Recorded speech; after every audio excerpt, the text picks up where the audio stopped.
Do you ever step up to the table at an estate sale to pay for your purchases and not even know exactly what you have in your arms because it's been such an overwhelming experience? I had one of those days today. We walked up the hill to a living estate sale because in the pictures was a seal meal, which we got there 5 minutes after it had opened and it was long gone, but that's fine. I just like poking around at estate sales. In the pictures, I had seen embroidery hoops, which gave me a hint that this sale was a good candidate for my game of does a stitcher live here or did a stitcher live here. Very quickly on the patio, it became obvious that someone maybe had. These are punch needle sets, and I do not know how to punch needle. I don't have a punch needle set. I've been wanting one. They had 3 of them. I picked up 2. This was one of those sales where absolutely nothing is priced. So I had my son hold the punch needle set. The next thing that caught my eye was this stamp cross stitch kit. It looks like it's all here. Looks like it has the least instructions ever, but that's okay. I'm sure I can figure it out. Found the hoops. My son pointed out a box that was full of old work basket magazines, and I pulled this one out because it looked really old and suitable for junk journaling. And like I said, there are no prices, so I didn't know what I was getting myself into. And things weren't bundled together the way they usually are at an estate sale. So, totally across the porch from the cross-stitch kit, I found these stamped quilt kits. Which, there you go. They are both the same kit, but they obviously were not produced at the same time because the cover illustrations they've remade the quilt for this one. Don't know when I'm going to do these. Not worried about when I'm going to do these. I was hoping they would be inexpensive. Like I said, nothing was priced, and nothing else had these prices, so I didn't think this was real prices for this.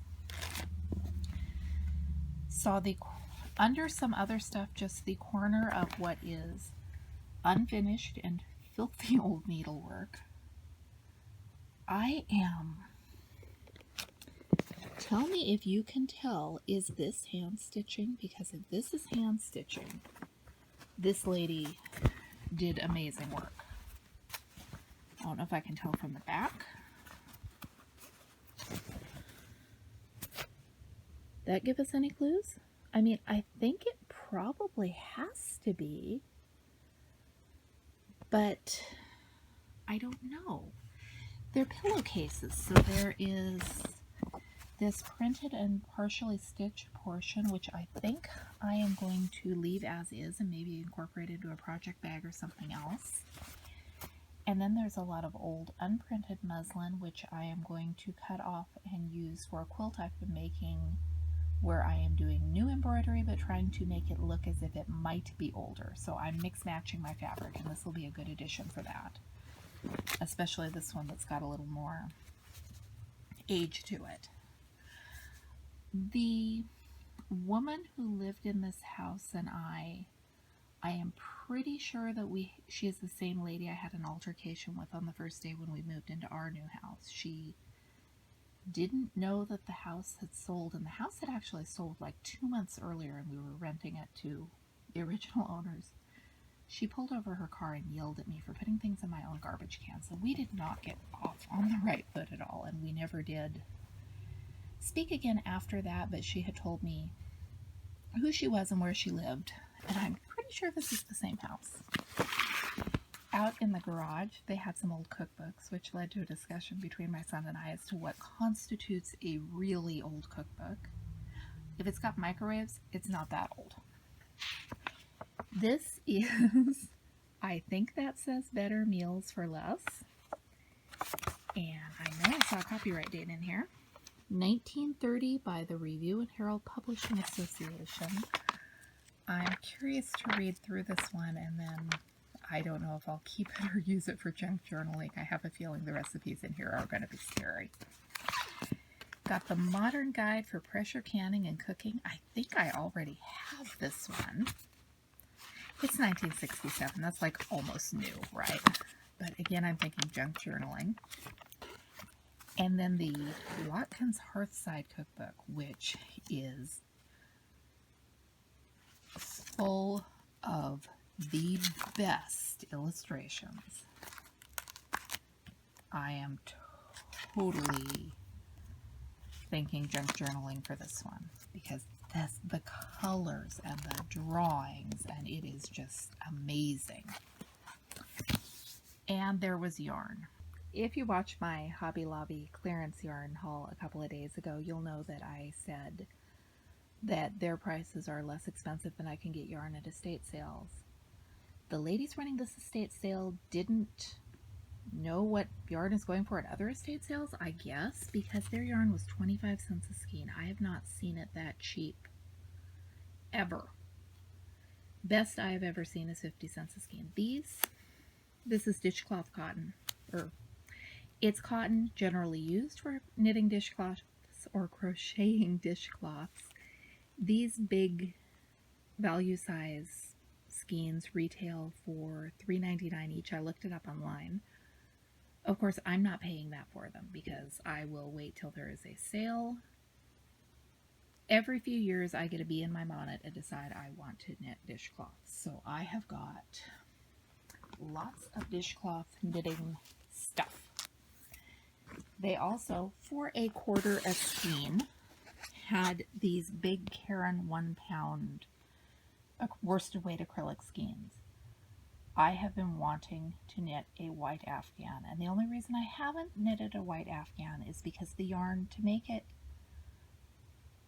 it was going to be a significant cost to buy the yarn to knit one, because you need a zillion yards of the same color. They had 4 of these.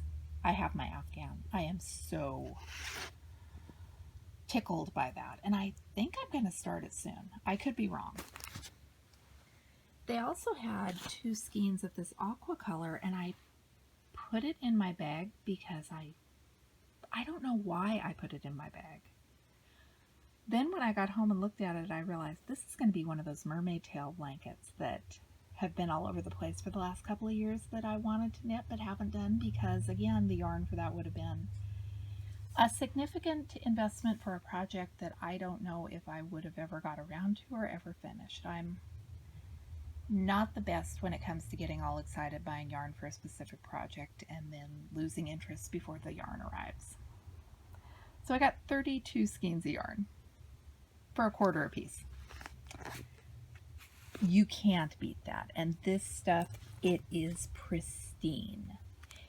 It smells a little bit more like someone's house than the yarn store, but I am not complaining because estate sale yarn is never this new or this nice. Out on the porch where all the tools were, there was a shoebox full of slides. I know that I saw something on Pinterest and I was looking for slides for some project or other. Could not remember what it was, and while I was trying to rack my brain and remember, I picked one up and pulled out the first slide and held it up to the light. It was the Mad Hatter. So someone was obviously at Disneyland. Not knowing what else was going to be in there, I added 2 of these packages of slides to my pile. And when we got up to pay for our purchases, she asked if I'd pay $15 for everything. So instead of trying to haggle her down further, I asked if she could throw in a couple more boxes of slides. She said sure. I told my son to run back and grab a couple more boxes. He asked her how many. She said take them all. So I have got somebody's early 1970s family history in slides, and I have got their 1971 Disney Vacation. But holding the slide up to the glare of your computer screen is not the best way to share it with the world online, but I couldn't think of a better way to do it. I am pretty sure this is the submarine rides, and if you want to see more of these, let me know. I don't know what I'm going to do with it, but I'm going to do something, and if the first and only slide that I pulled out to look at was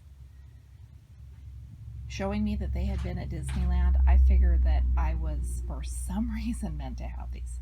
Maybe not, maybe I'm just justifying.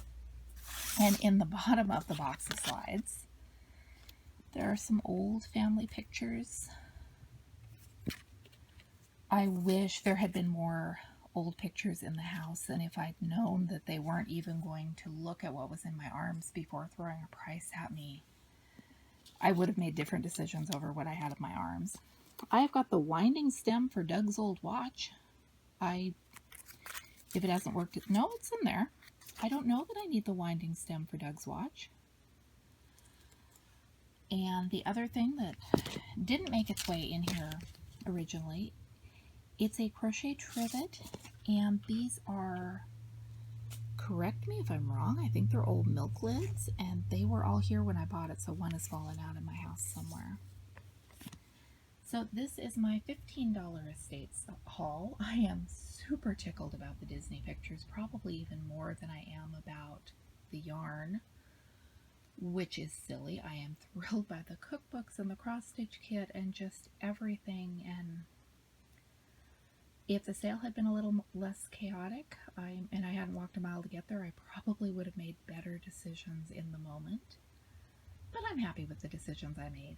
Thanks so much for watching. I'm Michelle with Michelle's Romantic Tangle, and I'll be back with you again very soon.